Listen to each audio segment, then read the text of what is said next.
Monster Hunter comes in a lot of different forms of media. There's the games that appear on various consoles, there's an anime centered around stories, There's a movie. and even a short Netflix feature starring none other than the Ace Cadet himself. But what many Monster Hunter fans may not be aware of is the various manga that have been released alongside the series for years now. Monster Hunter Orage, a series that was released in April of 2008, is one very prevalent example. If there's any manga that people within the community are bound to know about, it's this one, especially since the artist is the same individual that created the popular Fairy Tail series as well as Eden Zero, which from what I can tell by looking at it is fairy tale in space. Orage ran for 4 volumes and 14 chapters within them before ultimately ending, but it wasn't the only manga series to be created. Monster Hunter Episode is another series that has both 5 novels and 3 volumes worth of content, with each story focusing on a different hunter. It's a grounded concept in comparison to Orage. You'd see places like Lok-Lak, see the various equipment slots as references to the game and other various callbacks to the games themselves. But that's not what we're here to talk about today. Rather, there was another manga that was released around 2011, even seeing a Western release later on.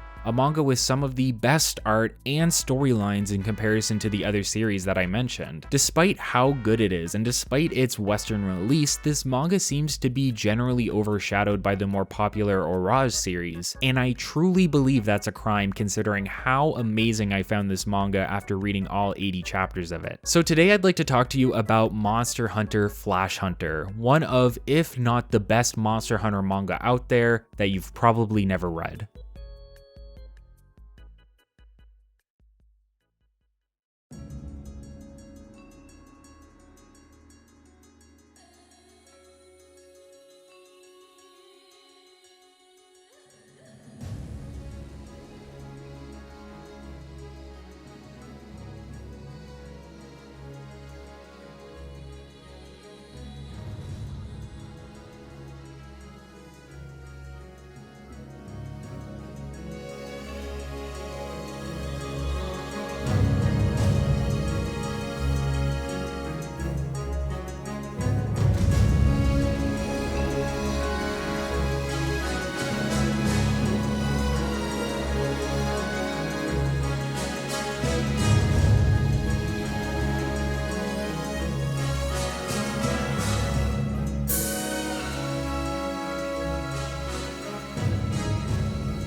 Flash Hunter was released in 2011 with art by Shin Yamamoto and story by Keiichi Hikami. Yamamoto doesn't have much work listed online, but may be better known for a one-shot of the popular From Software games Sekiro: Shadows Die Twice. Hikami is in the same boat with Flash Hunter and a light novel called Schoolgirl Striker being the only things I could find listed. The storyline centers around 3 hunters named Raiga, Karis, and Tolsh. Each of the 3 hunters have their own various personalities and weapon choices / hunting styles that they bring to the table. The world of Flash Hunter is built around all aspects of old school Monster Hunter, but without the gamification. There is no triple carding as an example. Instead, hunters come off as true experts of tracking and killing a monster through teamwork. Hunting horns still exist though, and hunters need to paintball monsters to follow them more easily, and things like small monsters can mess everything up if a team isn't prepared. Hunters will hide from their target, make plans for flash bombs and status ailments, and try their best to make an engagement as clean as possible. Hunters follow rules from the guild, sometimes even put on time limits similar to that of the timer seen within typical hunts in the game. Everything can go really smoothly, unless you're Raiga, who likes to charge in regardless of the situation, often showing how in doing so without any forethought can pretty much mess everything up. Despite this, Raiga seems almost self-aware of these issues, often remarking on how he needs more practice. While his hot-headedness is prevalent, there are multiple examples of natural talent he can showcase, like managing to get behind a Yan Cuckoo within the early chapters in order to make an opening for his hunting party. There are aspects of shonen tropes within this manga. You could almost consider it a battle manga, but it still takes the idea of hunting very seriously, more so than the games they're typically known for. Engagements feel serious and like they require proper planning, and dangerous situations are truly life and death. To bolster this, the manga pulls from various locales of the game. Raiga, for example, comes from a small village that uses local hunters to help protect it. He heads to Dundorma, a prevalent hub area for hunters to take on broader jobs. Initially, Flash Hunter has a strong Generation 1 and 2 setting, but when Raiga can't find teammates or work within Dundorma, an individual mentions a similar location that ends up being Lochlac City, thus leading into a larger focus on Generation 3 monsters and locales. So it may start to become obvious why I was so drawn into this series, with Generation 3 being one of my favorite sets of entries overall, and with it being very prevalent in the earlier chapters of the manga. And you really get to see the cultural differences between the locations. It becomes more prevalent how little some individuals from a location like Lochlac may know about Dundorma, to the point that even wearing something like Yankaku armor may turn people away from you, as they have no idea what monster creates said armor, and thus cannot properly judge a hunter's skill. On the flip side, characters like Raiga are enamored by the foreign weaponry. Things like switch axes show up, and the hunters have no idea what they actually are. Monster mechanics like Kuropekko's roar and even things like armor skills are all present within the world of Flash Hunter and can make or break a hunt. It feels like you're watching a rather serious take on the concept that the games have established, and it helps you better appreciate the various mechanics. Hunters even need to retreat periodically to eat and maintain their weapons. Hunts seem like they can go on for an entirety of a day, if not multiple. Lochlac isn't the only locale that is explored within the storyline either. Raiga and his friends travel from Dundorma to Lochlac and even to Poke Village. The storyline and the life of a hunter takes them all over the world of Monster Hunter, and could be seen as a celebration of the entirety of what the series was back in 2011. It's also not only normal monsters that you'll see featured and discussed either. Elder dragons not only make appearances, but get a richer sense of unspeakable power.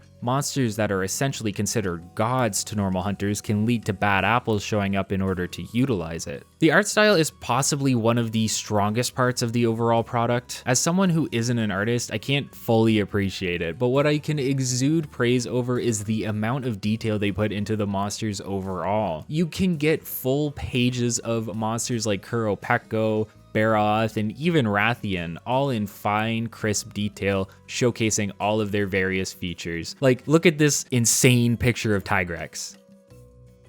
It's really where the manga shines the brightest. I don't think I've ever read something Monster Hunter related that was so diligent in properly emulating the utter scale and danger of some of these monsters, to the point that it can even make a Kuropekko feel intimidating. Yamamoto manages to showcase these creatures as well as their various abilities in a way that I've never thought possible. Has a Rathian ever looked this intimidating to you? What about a Tigrex? Okay, maybe Tigrex. The sheer size in comparison to the hunters makes it look like fighting would be borderline impossible, and that's what Monster Hunter is all about, taking on challenges that seem insurmountable, but coming out on top in the end thanks to proper preparation and practice. The locales as well deserve a lot of praise, with Dundorma, Lochlac, and even Moga Village being showcased within some capacity. I don't plan on spoiling the entire storyline for you, as I recommend reading and experiencing the manga for yourselves, but overall I believe the eyes of Raiga and his friends are used as a means of exploring and showcasing everything that makes Monster Hunter so special. Raiga specifically comes from a village resembling Kokoto. The hero of Kokoto is even mentioned during one of the story arcs. Raiga wields a greatsword through the majority of the storyline. He starts off hot-headed, and his actions often put him and his team in dangerous situations. But as the story goes on, you not only see him become a more capable hunter, but you can actually liken his thought process to something you yourself would think about while out on a hunt. What are your openings? What will the monster do next? How can I fit in as many attacks as possible while not being in danger? In a sense, Raiga is the stand-in for the reader, or the player,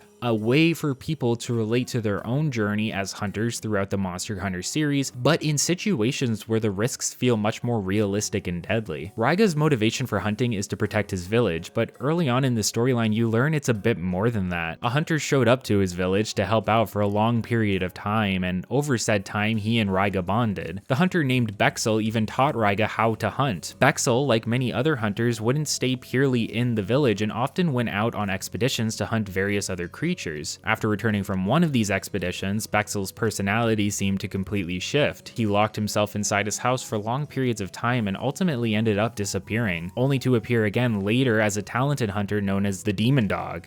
which is some edgelord shit, right? He's also a longsword main, go figure. A lot of Raiga's motivation early on in the story is about becoming as good as Bexel in order to better understand him and also take over the job that Bexel left behind. Bexel would often talk about a flash he would see while in the zone during a hunt, one that Raiga wants to experience, and one that leads to the Flash Hunter title of the manga. Karis, meanwhile, comes from an area close to Poke Village. He's the most serious of the trio and wields a heavy bowgun, effectively acting as the party leader and giving out instructions when necessary. While initially detesting Raiga due to his lack of experience and hot-headed attitude, the pair become better teammates as time passes and as they learn to work together. Karis's main motivation for being a hunter stems from wanting to avenge his father, who died at the hands of a Tigrex. Karis's father was a lot like Raiga, and that led to a lot of the initial disdain we see between the two. Torch is implied to be from Moga Village specifically. She meets up with the duo when she fails a hunt against a Kuropeko. Raiga and Karis agree to help her out, but the hunt ultimately turns into more than they expected when a Rathian appears. Torch is a scholar more than a hunter. She likes to learn and research, and through said research, she knows a lot about the various monsters, allowing her to set up traps and cause various status ailments that help to assist the party overall. She's a sword and shield main, which, makes sense considering how often she's using these items. As I mentioned, the story takes the reader all over the world of Monster Hunter. Karis and Raiga work outside of Dundorma,